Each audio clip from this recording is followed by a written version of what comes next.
Great. Hello, thank you for having me. My name is Jessica Swale, and I am a writer and I'm a director. I work in theatre and film pretty equally. But when I introduce myself, I prefer to say that I'm a playwright, and that's because in English, playwright is W-R-I-G-H-T.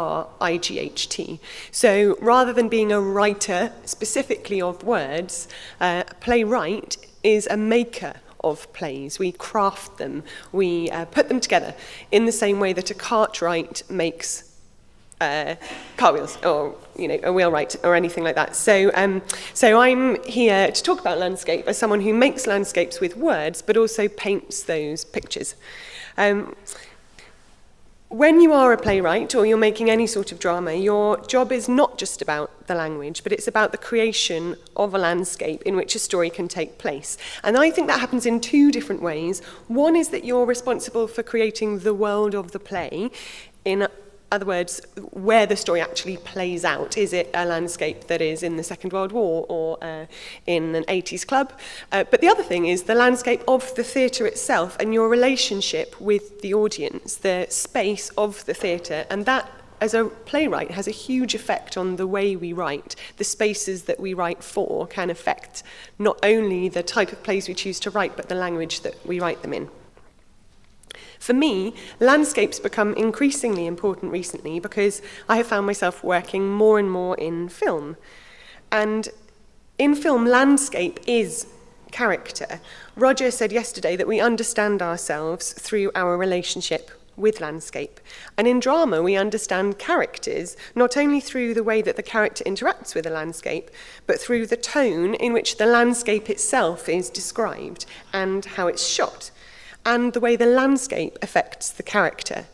Now, as a film writer, what's interesting is when you have to write the same piece for film and for a play. So, for example, recently I wrote a play called Nell Gwyn, which is a comedy set in the 1600s, which played at the Globe, and then in an indoor space in the West End, and then went to lots of different theatre spaces. So we had to slightly adapt our landscape to fit each of those different buildings. But the biggest adaptation I've had to do is that I'm currently writing it as a screenplay. And for me, I'm really enjoying that process because I get to see and describe the whole picture. So just to illustrate that, I'm going to read you the introduction. This is the first scene of the film, and then I'm going to read you the stage directions of the first scene of the play. So just to have I think what might be surprising is that when we're writing for film, it's not just instructions for a director, it's a piece of prose that evokes something, and we can use the landscape in terms of the sound and the colour and the shapes, and there's a lot of different tricks you can use in order to paint your picture. So you're not just telling people what to shoot. This is the first scene of Nell Gwyn. Exterior, the open seas, 1660s. A vast, dark ocean. I need you to just be filmmakers temporarily and just imagine this. Okay. A vast, dark ocean, rolling waves, then a shock of vivid colour. A galleon brimming with bright oranges dissects the view, sailing on through the sea and up the channel, past white cliffs into the mouth of the Thames, where London unfolds before us. The smoke and soot of the city loom. Londoners trade on the riverbanks, shouting, rowing, washing. Into the docks the boat sails, where oranges are rolled off into vats, then into baskets. One basket grasped by a pair of grubby, youthful hands. A glimpse of a linen blouse.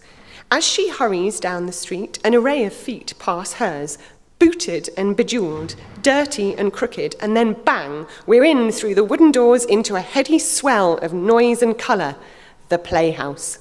All of life is here, from poxed beggars to toasts of the town. Pan up to see our orange seller, Nell Gwyn, the sparkish heroine. Nell moves through the crowd selling fruit. That's the first scene of the play. So you'll notice there's no dialogue yet at all, it's just landscape. This is the equivalent scene for the theatre. The time is the 1660s. Charles II has ascended the throne. We begin in the playhouse in Drury Lane. Scene 1, playhouse. That's it. Very, very different, right? Because what I'm going to do then is use my words in the dialogue to try and paint a picture. We've just heard that what designers tend to do is to cross out the stage directions anyway, so I'd rather not write any and allow a designer to do their brilliant job.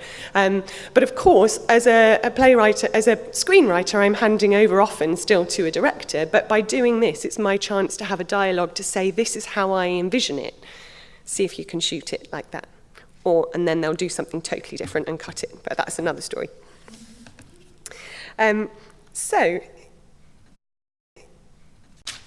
So writing landscape in film is like creating a myth. This is something that Gillian talked about so articulately, where she said that a myth is a truth until the next generation come along and prove it otherwise. And for me, writing for film is like creating a myth where you're asking the audience to invest in your truth. Even though we are, as the viewers, omnipotent often, we're the voyeurs, we're not necessarily standing in the shoes of the protagonist, our choices as writers as to how we choose to depict the details of that world give us clues as to the emotional climate in terms of the muscularity of the language and the tone of the writing. So we're not just telling the story, but we're choosing the perspective on the story. And this I find particularly interesting when you are writing adaptations of other people's stories. So for example, at the moment, I'm adapting Persuasion by Jane Austen for film. And that's a particularly challenging piece because the heroine in Persuasion, Anne Elliot, is a girl who we meet in the book as a very sort of reduced and quiet person who can't speak her feelings. And that is not an interesting character on film, but you can't suddenly just make her someone who's very chatty because it's not true to the book. What we know in the book is that things happen in the past, before the beginning of the play, of the novel, in which she has fallen in love with a young man and then, for family reasons, ends up not agreeing to marry him and breaks his heart. And then he re-arrives in her life, and he is hard and quite angry with her because she let him down all those years ago. And I began to write it and thought, this is going to be really hard because this man turns up in the film who we're expected to fall in love with, but he's a bit of a bastard, to be honest. He's a tough guy, he's angry with her, and she is so quiet that we never hear her say boo to a goose, which is fine at the time, but now as a modern audience, as a woman and as a feminist, I don't want to write women who, I want us to be able to respect someone like that, and I want young women to be able to come and see this film and think, yeah, go on, Anne, without messing too much with the franchise, which is the book. So what I've tried to do is to find a way to use the environment to tell Anne's story and to hint at how she feels. And we know there's some clues in the book, and they're all to do with the environment, which I sort of latched onto and got excited by. One is the fact that she loves spending time in the garden with the flowers. It's just a little tiny line or two in the book, but that made me prick up my ears. One is that the man that she fell in love with went into the Navy, and so the idea of a sailor and the water is something that's very visual and very interesting, and I thought, well, that is possibly somewhere where we can start to have clues as to what her character is like. And the third thing is that the revolution in the book in Anne comes in Lyme Regis, which is a place in England which has got a huge geological history and where landscape has been smashed together for thousands of years. And at the time Persuasion was written, people were starting to get really interested in that. And I thought, if our heroine is interested and is a bit clever and likes reading books, I think that's an admirable quality for Anne. So this was the introduction that I wrote, having thought of all of that. This scene isn't in the book. The book actually opens with an extremely dull chapter in which it goes through the entire history of the Elliot family from an old book. And it's I find, one of the least interesting passages in Austen, despite the fact I adore the book. It's not going to be an interesting way to start a film, having an old man looking through an annual about who's related to who. So this is my rewrite. Summer 1814, Somerset. Exterior, a trickling brook, Kellynch Hall grounds. Dappled sunlight on the water. A leaf nudges into the frame and dances on the current. Pan up to see Anne, our heroine, leaning against a tree, watching the leaf as it bobs, boat-like, down the stream. She's lost in thought. She turns her attention back to the notebook in her lap, a list of expenses peppered with crossings out. Scanning the list, she changes 4 horses to 2, then after a thought to 1. Sounds of a carriage. Peering through the trees, she sees Lady Russell arriving with Mr. Shepherd, a lawyer. So what I'm trying to do is give lots of tiny little clues to the audience so that they can start to make links, so that later on when they find things out, they can look back and think, ah, yes, that's been hinted at from the beginning. However, it wasn't enough, and we've talked a little bit about writing and rewriting over the last couple of days, and what makes you a writer isn't being a genius with words necessarily. It's partly about rewriting and rewriting and rewriting and crafting away as if, you know, your script is a piece of marble and you have to make it into something great. It's about hard work. And so I then, in order to try and find the real life in it, thought, you know what, that's not enough. It's too subtle. What I want to do is to have a moment where we see Wentworth, her lover, from the past, and Anne back in their heyday together, and use the landscape there to tell us something about what they had and therefore what they've lost. Can I put a scene before this one that will tell us all about what they had? Because therefore, when Wentworth turns up later on in the film and he's an angry man, we'll have seen him be the dashing hero and we'll forgive him. So this is the new opening. Summer 1807, so this is 8 years earlier. A river, again, in Frome in Somerset. Dappled lemon sunlight on shifting water. Sounds of splashing and laughter as 2 pairs of feet wade through the shallows, a skirt hem twisting in the current. Pan up to discover 2 young lovers, Anne Elliot and Frederick Wentworth. Hand in hand, they head up the stream, trying not to fall over, Anne holding her skirt, Fred with his trousers rolled up. They clamber out and shin up some rocks. Landscape, landscape, landscape. And what it represents. He offers her his hand and pulls her up into his arms. A moment, their faces are close, a shared smile, and then up they go again until they arrive on a ledge. Anne looks down at the water below. It is higher than she thought. She steps back. There's a noise behind her, and Fred is throwing his shirt off and running full pelt at the edge. Woo-hoo! And with a leap, he is airborne, splosh, and he is gone. A beat. Silence. Anne's smile fades away. Frederick! Then he rises, laughing in the pool below. Come on in, it's lovely! She hesitates. It's too high. Come on, Anne, jump! She looks down at the water below, but she just cannot jump. Cut to 8 years later, Trickling Brook, Kellynch Hall grounds. A pair of feet through water, pan up to see Anne 7 years on and a little less youthful, sitting with her bare feet in the brook, leaning against a tree, lost in the memory. So that is a different approach, but it's all about finding a way to tell your story through landscape. Now, theatre is, I'm not going to talk a lot about it because I'm sure there's a great discussion to have with the panel, but one of the interesting elements of writing for theatre is the space that you are writing for. And I just wanted to give you 2 examples of that, because the space becomes part of the canvas and you ignore it at your peril. So 2 spaces I'm very familiar with are the indoor and the outdoor space at the Globe. Now, the outdoor space,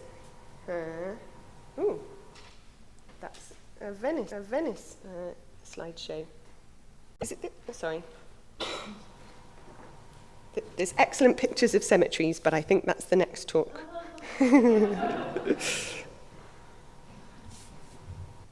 Oh, I see. There's a different thing on the screen. Oh, that's not the same as what's on the computer. So I'm going to try and press this and look at that at the same time. Okay, this is a play I wrote for the Globe called Blue Stockings, which is about the first girls to go to university. This is the Globe. Oh, this is the Globe. It's going really fast. Hang on, here we go. Oh, it's the space bar. Sorry, this is why I write with paper and I don't use technology much. This is the Globe Theatre. It's a huge theatre. There's 1,700 audience members in it. 700 of them stand up in the pit, the other 1,000 sit, and when you're standing on the stage, you see them right in front of you towering up, and they come all the way around the side, so they literally wrap round you. And it's the most sort of democratic and egalitarian space I've ever worked in, and the reason is because you can see the audience and the audience can see you, so it allows everybody to be effectively on the same level. There is nothing sort of sacred about it in terms of its openness and its brightness. And because often the plays are during the day, we use the natural daylight and often the natural light in the evenings too. Those are all great things for writers, but what it needs as a response to that is bold, big writing, universal themes. You can't do plays where lots of people sit on chairs. You have to be big, it has to be robust and fast.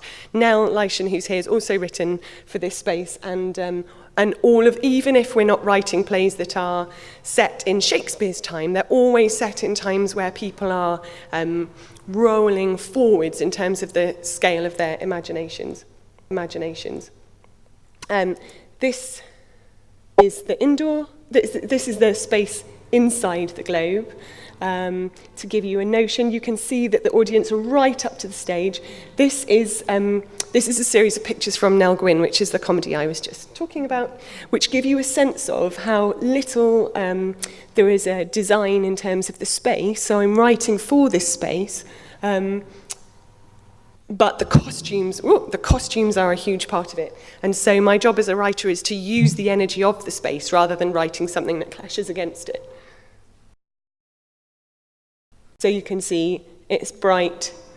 If you look carefully at the design as it whizzes past, there are little elements, like we put the Charles symbol up at the top, there's drapes, but it's a lot to do with colour and it's a lot to do with costume, almost more than anything else. And in that picture you can see how there's a section built out from the normal stage to allow us to play even more in the audience. Ooh, that's a long.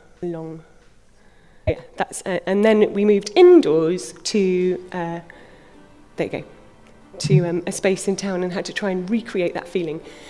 Now, this is very dark. This is the indoor space at the Globe. It's called the Wanamaker Playhouse. It's far smaller. It's only got 200 seats. And it's much more, it gives you, as a writer, your landscape already, which you're responding to.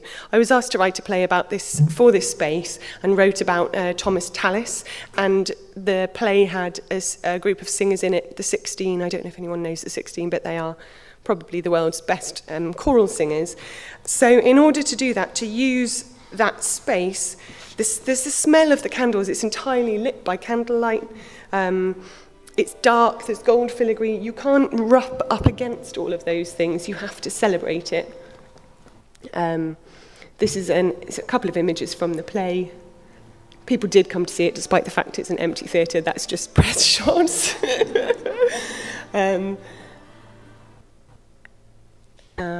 that the last one?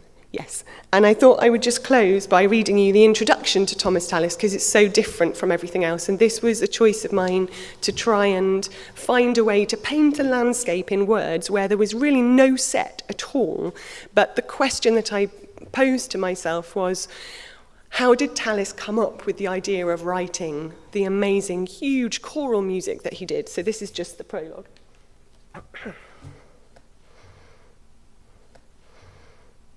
Thomas Tallis walks onto stage. He holds a candle and looks at the audience, because that's another excellent part of this space, is that the audience are right there, so you can't ignore them, which I really enjoy. Listen. Listen. Do you hear? Silence. Silence, but for one sound.